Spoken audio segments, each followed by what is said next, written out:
প্রথমেই আমি বলতে চাই যে আসলে অনেক আশা আকাঙ্ক্ষা নিয়ে ছাত্র জনতা বাংলাদেশে একটি পরিবর্তনের জন্য শত শত প্রাণের বিনিময়ে আজকে এই অন্তর্বর্তীকালীন সরকার এসেছে। তো আমাদের এই সরকারের কাছ থেকে প্রত্যাশা অনেক বেশি। হ্যাঁ, আমরা চাই যে একটি গণতান্ত্রিক সমৃদ্ধশালী প্রগতিশীল বাংলাদেশ যাতে ভবিষ্যতে আমরা পাই, আমাদের বংশধর, আমাদের ছেলে মেয়ে, আমাদের নাতি নাতনি সবাই যেন একটি সুন্দর বাংলাদেশ পায়, সেই প্রয়াসেই কিন্তু এত মানুষের আত্মত্যাগ, ছাত্র জনতার এই অভ্যুত্থান। সো আমি ব্যক্তিগতভাবে এই সরকারের সাফল্য কামনা করছি এবং আমি মনে করি যে কোনো ভালো কাজ, একটি রাষ্ট্র গঠনের কাজ বা পুনর্গঠনের কাজের সবচেয়ে বড় অংশ হচ্ছে আইন শৃঙ্খলা রক্ষা করা। বিকজ গুড গভর্নেন্স বা সুশাসন পেতে হলে রুল অফ ল বা আইনের শাসন অত্যাবশ্যক। সো আমি ব্যক্তিগতভাবে এখানে এসেছি আমার একটা বিষয় নিয়ে। আমাকে বেশ কিছুদিন ধরে বিভিন্ন মহল থেকে হুমকি দেওয়া হচ্ছে, আমার প্রাণের উপর হুমকি এসেছে। এবং গতকাল রাতে আমি যখন আমার কাজ শেষ করে, আপনারা জানেন যে আমি একজন কর্মঠ মানুষ, আমার কাজ করতে হয় প্রতিদিন। আমি কাজ থেকে যখন রাতে ফেরত যাচ্ছিলাম আমার ডিওএইচএস এর বাসায়, আমাকে একটি মোটরসাইকেল চালক আমাকে ছায়ার মতো ফলো করে এবং আমি যখন ক্যান্টনমেন্ট গেট দিয়ে ঢুকে যাই সেই মোটরসাইকেল আরোহী আমাকে কিন্তু ফলো করতে থাকে। একটা পর্যায়ে আমি দেখি তার শার্টের মধ্যে লাল নীল লাইট জ্বালানো এবং সে আমাকে ইশারা করছে থামার জন্য।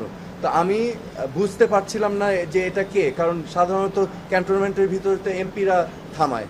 তো আমি থামিয়েছি কারণ তার লাল নীল লাইট দেখেছিলাম। থামাবার পর তাকে আমি অনেকবার জিজ্ঞেস করলাম যে আপনি কে, আপনার পরিচয় কি, আমাকে কেন থামতে বলছেন। উনি বারবার আমাকে বলছেন যে আমাদের লোক আসবে, আপনার থামতে হবে। তো আমি আবারও বললাম যে কেন, আপনার পরিচয় কি এবং কারা আসবে। তো এক পর্যায়ে আমি তাদের জিজ্ঞেস করলাম আপনি কি আমাকে চিনতে পেরেছেন।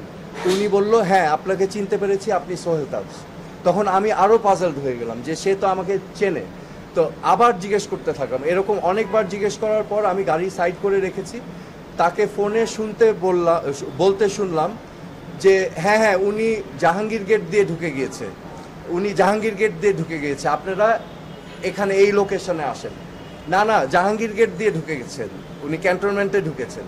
তো এরকম কয়েকবার বলার পর আমি তাকে আবার বারংবার জিজ্ঞেস করলাম পরিচয় কি, কেন আমাকে থামিয়েছেন। সে কোনো সদুত্তর না দিল না।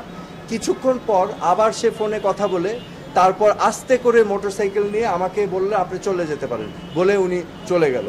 সো আমার কাছে যেটা প্রতীয়মান হয়েছে বা আমি যেটা উপলব্ধি করতে পেরেছি, সে যেই ব্যক্তির সাথে কথা বলছিল তারা অন্য স্থানে অবস্থান নিয়েছিল। তো তারা ভেবেছিল আমি হয়তো মহাখালী দিয়ে যাব, এবং আমি যেহেতু ক্যান্টনমেন্ট দিয়ে এসেছি সে বারবার বলার চেষ্টা করছিল যে আমি ক্যান্টনমেন্ট জাহাঙ্গীর গেট দিয়ে ঢুকেছি। সো এটা আমি মনে করছি, আমার অনুমান যে এখানে একটা দুরভিসন্ধি ছিল, এখানে একটা দুর্ঘটনা বা অঘটন ঘটাবার পরিকল্পনা ছিল। সো আমি আজকে এই বিষয়গুলো নিয়ে মাননীয় স্বরাষ্ট্র উপদেষ্টার কাছে অবহিত করতে এসেছি এবং আমি মনে করি যে বাংলাদেশের সকল নাগরিকের ব্যক্তি নিরাপত্তার অধিকার আছে এবং আমি তাকে বলেছি যে আইন শৃঙ্খলা পরিস্থিতি অবশ্যই যেন অতি দ্রুত উন্নতি করেন এবং উনি আশ্বাস দিয়েছেন যে উনি দেখছেন এবং সার্বিকভাবে ওনার মনোযোগী হয়েছেন। এবং আমার যে বিষয়টা দেখেন, আমি একজন সাধারণ নাগরিক বর্তমানে, কিন্তু আমার একটা পরিচয় আছে। তো এই পরিচয়ের কারণে অনেক মহল থেকে কিন্তু অনেক কিছু করারই হয়তো প্রয়াস থাকতে পারে। তো সেই জন্য আমি তাকে বলেছিলাম এবং অবহিত করতে আমি এসেছি। সেটা একটা ব্যক্তিগত বিষয়, সেটা আমি আলাপ করতে চাচ্ছি না।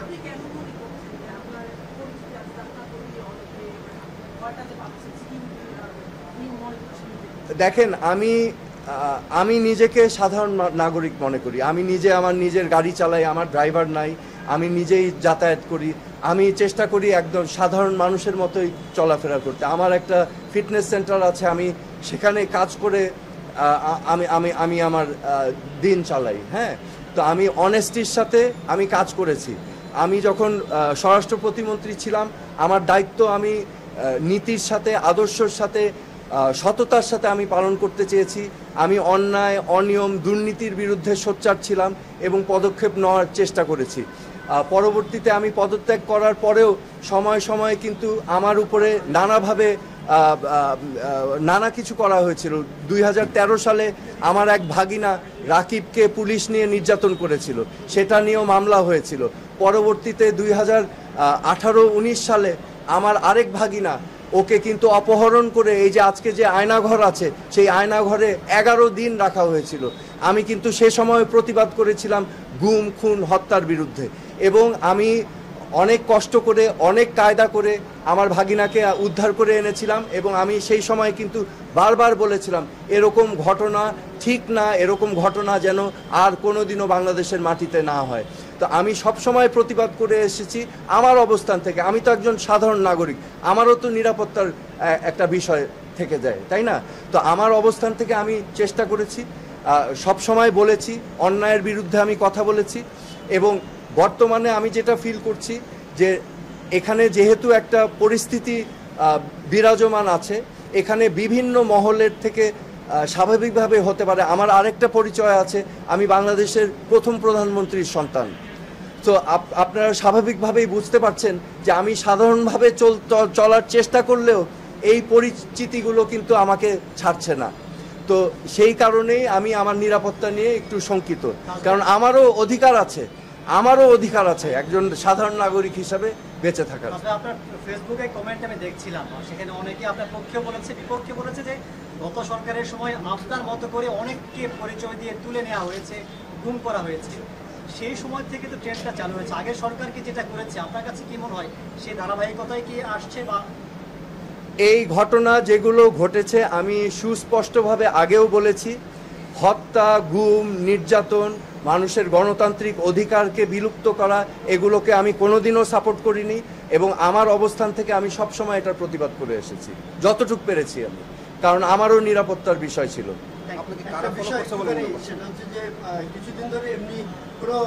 আচ্ছা, আমি ওনার একটা কোয়েশ্চেনের উত্তর দিই। আমি মাননীয় প্রধান উপদেষ্টা, স্বরাষ্ট্র উপদেষ্টাকে জানিয়েছি, এবং ওনার সাথে আলাপ করে আমি এখন সেনাবাহিনীর প্রধানের কাছে আমি আহ্বান করব যে আমি যখন ওই গেট দিয়ে ঢুকেছিলাম, জাহাঙ্গীর গেটে কিন্তু হাই রেজুলেশন সিসিটিভি ক্যামেরা আছে। তো আমাকে যেই মোটরসাইকেল ফলো করেছিল, আমার বিশ্বাস সেই মোটরসাইকেলের লাইসেন্স প্লেট বের করে তার পরিচয় নির্ধারণ করা সম্ভব, সেনাপ্রধান যদি চান। হ্যাঁ, আমি টাইমটাও বলে দিচ্ছি, আমি জাহাঙ্গীর গেট প্রবেশ করেছি 10:50 বা 51 থেকে 10:55 বা 56-র মধ্যে গতকাল রাতে।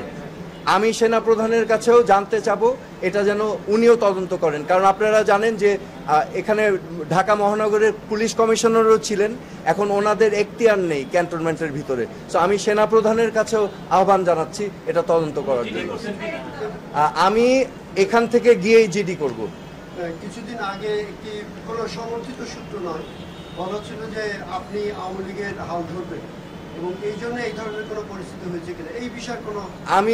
আমি আমার কথা স্পষ্ট, আমি বারবার বলেছি আমার রাজনীতিতে আসার কোনোই আগ্রহ নাই।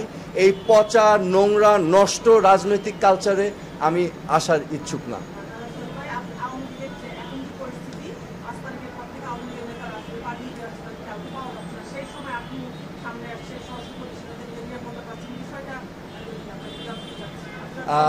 আমি মনে করি যে কোনো রাজনৈতিক দলের উপরেই প্রতিহিংসা বা নিপীড়ন করা সঠিক না, সেটা যেই দলই হোক। হ্যাঁ, সো এখানে অনেক নিরীহ নেতাকর্মীরা আছেন, তাদের উপরে অত্যাচার, নির্যাতনের আমি নিন্দা জানাচ্ছি।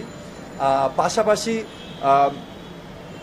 আমি আওয়ামী লীগকে বলবো এবং সকল রাজনৈতিক দলকে বলবো, একটু আত্মসমালোচনা এবং আত্ম উপলব্ধি করে অনুশোচনাটা খুবই প্রয়োজন ভবিষ্যতে এগিয়ে যাওয়ার জন্য। আমি রাজনীতিতে ফিরবো না, আমি বলে দিয়েছি। আমি এই নষ্ট, পচা, জঘন্য রাজনীতিতে আমি ফিরবো না। Thank you. Thank you.